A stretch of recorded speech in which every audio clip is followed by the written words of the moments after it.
तो चलो बच्चों, आज हम लोग देखने वाले हैं गैलीलियो के जड़त्व का नियम या गैलीलियो का नियम और जड़त्व का नियम क्या होता है। ठीक है बच्चों, तो आज हम देखेंगे। तो देखिए गैलीलियो का नियम हम क्या कहते हैं। गैलीलियो जी ये कहते हैं कि अगर कोई वस्तु विरामावस्था में है तो सदैव वो विरामावस्था में रहेगा, और यदि कोई वस्तु गति अवस्था में है तो सदैव वो गति अवस्था में रहेगा। इसी को कहते हैं गैलीलियो का नियम या जड़त्व का नियम। तो जड़त्व के नियम या गैलीलियो के दो नियम है। पहला नियम कौन सा है? विराम का जड़त्व। ठीक है, विराम का जड़त्व। और दूसरा नियम है गति का जड़त्व। तो विराम का जड़त्व देखिए क्या होता है। विराम का जड़त्व ये होता है कि अगर कोई वस्तु विराम अवस्था में है तो वो सदैव विराम अवस्था में रहेगी जब तक कि उस पर कोई बाह्य बल नहीं लगाया जाए। दूसरा गति का जड़त्व क्या होता है? वो कहते हैं कि अगर कोई वस्तु गति अवस्था में है तो सदैव गति अवस्था में रहेगा जब तक कि उस पर कोई बाह्य बल नहीं लगाया जाए।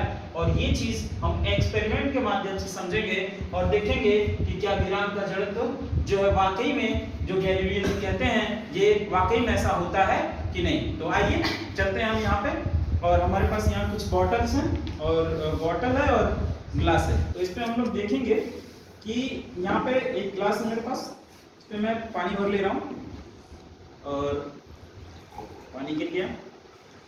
तो हम लोग देखते हैं ये आपके पास पानी हो गया और हमारे पास एक सिक्का दो, ये सिक्का हो गया। और देखिए हम सिक्का और इसको ये जो एक छोटा सा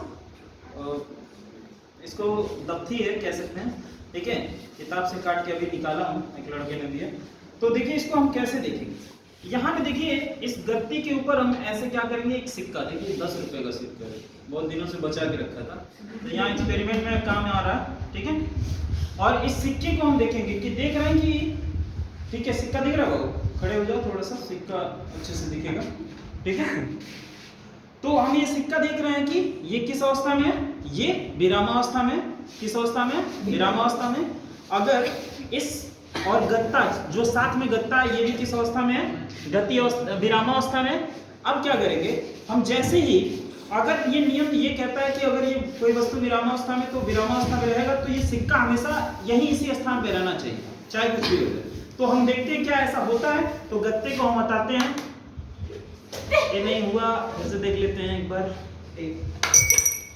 तो ये इस तरह से गत्ते गिलास जो है, गिलास में सिक्का गिर गया और विरामावस्था के कारण ये सिक्का अपने ही जगह पे रहा और गत्ता आगे चल गया।